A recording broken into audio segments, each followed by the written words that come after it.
Ambitious and motivated are words that describe you best. Then you're on the right place. This is Motivational Radio Friends from Paris with your host, Longi Agoha. Okay, very good. Thank you very much for all of that. I'd like us to go to the next question, which is, what are the things to be avoided before starting any business? Do we have golden rules, that we have to avoid? The pitfalls to avoid before starting any business, even if it is selling oranges on the street? Well, let me, I won't call them sacrosanct rules, so to say, but I'll just call them some of the tips. There are many. The list is actually, you can't exhaust the list, but what I'll try to do is I'll just mention some, maybe 5, 6, or 7 that I think will go a long way to help anybody that is starting off in business. Number 1, I suggest that nobody should start with too much capital, because if you start your business with so much capital, it's going to kill your initiative. And initiative is one of the things that oils the progress of business. But when you have so much money, that's when you'll be thinking of, okay, what next? I think we need 3 cars for the secretary. We need them so that the secretary will be okay. We need 2 cars for all the things that are not necessary. Mm-hmm. They are not necessary. But when the capital is limited, it will force you to grow organically. It will force you to think very well. If what you need, because some of these are not necessary. Some of these things we think this is what we need to spend money on. They are not necessary. And when you teach yourself thinking through and being innovative with the little you have, it will accelerate the growth of the business. So when you don't have so much capital to start the business, it sets fire on your tail. You begin to think and you begin to look at better ways to run the business. So when you don't have so much capital, I think is an advantage. That's number 1. Don't start the business with so much capital, because too much capital kills initiative, which is the necessary tool to drive business. Number 2, you don't just jump into the market because you have done your business plan. Yes, business plan is good, it's lovely, but they are just concepts on the paper. Yes, the market has been analyzed. Somebody has gone to the market to check what obtains in the market, but you still haven't tested it. You have not gotten the first-hand experience with the running of the product or service itself. So you need to test the market. How do you do that? Get a dummy, throw it into the market and see, maybe, okay, let me assume you have an information product now, and you think, oh, once this product gets into the market, that is your thinking. Why not just running down to the production outfit to run, just do maybe few, say 50, and test run it, looking at the strategy you have placed. Is it working? If 50 works, and at the rate at which that 50 works, will tell you whether 2,000, 200,000. So don't run into business without testing the market. Then number 3, you need to get an online presence. Before you start business at all, you need to be online. Market. If I live in Ghana now, my market shouldn't be segmented to Ghana, shouldn't be limited to Ghana. I live in Nigeria now, but I have customers in Europe. I have customers in America. So when you have online presence, it gives you the leverage to relate. It's a global village now, so you don't need to be confined to the little number of people in your country. So you can take advantage of the developments in information technology. So you're not limited. So the number 4, you need to mind the company you keep. Now, as not be doing yourself a whole lot of, now you are transiting from earning salary to entrepreneurship. When you relate too much, when you sit with them all the time, as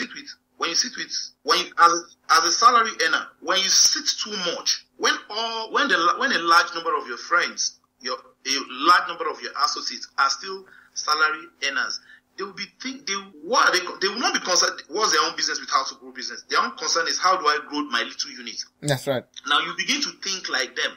When you transit from being a salary earner to an entrepreneur, you need to change your associates too. I'm not saying you should drop those people totally, but you should limit the number of time you spend with them. Get people of similar mind. These are the people that will be telling you the opportunities in the industry. These are the people that will be telling you what next to do to move some of them will have passed through the phase you are in now. Mm-hmm. So when you relate with them, you gain a lot from them. Right. But I have a lot of friends. Why so many people started business, and after some time they went back to their paid job. If you check it, most of them, they didn't change their associates. They were still relating with them. They still sit down, they dine and wine with them. And before you know what, they begin to think like them. Mm-hmm. So that does a lot of damage to them, but they don't know. Okay. They don't know. It was Les Brown who said that if you run around with losers, you will also become a loser. Very correct. I agree with him. Right. Yeah. So you have to check out your friends. You need to know who is going to be positive in your life and who is not going to be positive. And those who are not going to be positive, you don't drop them entirely, but you try to limit the times or the number of times you see them, and don't see them quite often, so that to avoid parasites, more or less, so that they wouldn't become a parasite to your ideas. Because when your friends speak to you, sometimes it affects you somehow. Even if you say no, it's not true, somehow it affects. That's why you have to find a way to avoid or limit seeing them quite often, so that they wouldn't become a burden to your own ideas. That's a powerful one. I agree with you. Yeah, right. This is very good. We're just analyzing exactly what businesses can do. Anybody who wants to go into business, the ways to become successful, because it is one thing to go into business and nothing to be successful in your business. And so we are trying to trash out issues on those things that will make you become successful. Now, let me ask you the question, another one. What skills do we need to develop before starting any business? Do we need to go to a business school? Do we need to do marketing? Do we need to read law? What are those things that we need basically to become a businessman? The richest, if you check around you, some of the high flyers in the business world around you, most of them did not go to business school before they got to where they are. But because they need to boost their profile, they now went to business school. It's not the business school that made them successful in the business. I'm very sure about that. So the idea of business school or no business school is secondary. So, but basically, I think anybody that wants to go into business needs some basic skills. Number one, you need to master the art of sales. For anything you are doing, we all are in the business of sales. Everybody is in the business of sales. Number one, okay, now if you are the leader in your home, what do I mean by sales? Persuading people to buy your thought flow. Persuading people to do what you need them to do. You are not forcing it down their throats. It's just that you are letting them see reasons why you think this thing you have is good for them. So if you want to start a business, you need to master the art of sales. Either you want to run the business yourself or you want to get to run it for you. You need to say matter. Sales is number one. You need to master that. Number two, you need to understand leadership skills. You are not running it alone. You need a team. And you need to understand how to secure their loyalty. You need to know how to coordinate them so that things. Number three, you need skills. Skills is very, very important. That's because you need to be relating with your customers. You need to be relating with so many people. So you need to know. You can't be fighting with all these people all the time. Well of you. So you need to know how to relate with people. That's what they call interpersonal skills. You need to know how to relate with people very well. Number four, you need to understand the business itself. The business you want to go into. One of the primary reasons why businesses fail is not because the economy is bad. It's just because of the knowledge gap. The man at the helm of affairs understands the business itself. So while others are succeeding in that same line of trade, he is not doing well because he doesn't understand the business in total. So you need to understand the business. And lastly, you need to keep at it. I love one statement that Brian Tracy made. He said he will give you two reasons why that will make you successful in what you're doing. Number one, you get going. Number two, you keep going. Yeah, that's great. You need to keep at it.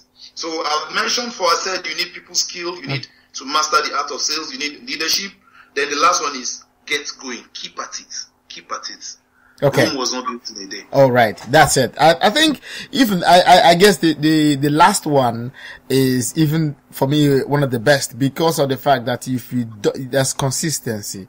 You need to be consistent in whatever you do because like you said, Rome was not built in a day. So you have to have that time to really develop the business and keep on doing it. If you keep on hitting at a particular thing, somehow somebody would have to give in, either yourself or the particular thing you're hitting at. So if you keep on doing somehow one will give in, okay? And I am very sure if you're really, really tough and you say, I want to, go through, somehow that thing will give in. So I always believe in the fact that you need to keep on doing one thing, particularly all the time, repeated, and somehow you get the result you're looking for. I have a feeling that one of the reasons why people fail is the fact that once they meet one or two difficulties, they run away or they stop. And then they will not find a way to surmount that difficulty. You see, life is all about difficulty. Even while women deliver children, they deliver children out of difficulty, isn't it? But difficulty. Okay, so none of them stopped because it was very painful the first time, and after 9 months you see them again pregnant, in spite of the fact that it was very, very painful.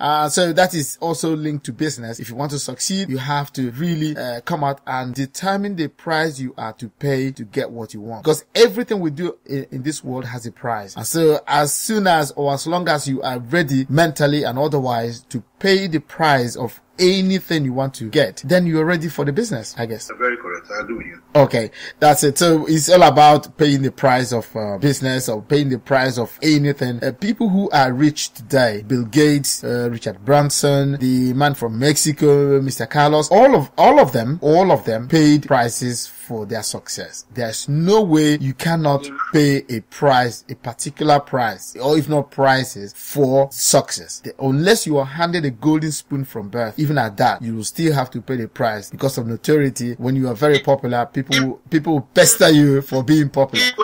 Even at that, you need to sustain it. You need to sustain it. That's why, so we all, there's a price to be paid. The major thing I think anybody should really aim for is, first of all, what is the price to be paid? Am I ready to pay the price? And then if you get these two things together, and then I think the sky will become the limit, if not beyond that. Okay. The question that sometimes we don't want to see the price to be paid. We don't want to know. We just hit it. And then when the first obstacle comes, say, oh, I was not expecting this. I was not expecting this. If any businessman wants to go into business and then, for the first 1 year, for example, you would know or should know that things are going to be rough. It was Les Brown who said that when you're going into a plane, when you're going to fly from one country to another, as soon as you fly off, they will tell you to fasten your seatbelt. Why are they telling you that? It is because of the fact that you are going to face turbulences in the sky. And so when that turbulence comes, you should be able to resist by sitting tight in your seat. Okay? Because they are not trying to tell you it's going to be a smooth ride. It's not going to be a smooth ride. So life is all about that, the same. There's a price to be paid, and if you're ready to pay the price, get the result. This podcast was brought to you by the Motivational Radio France with their host, Lonjago and Barris.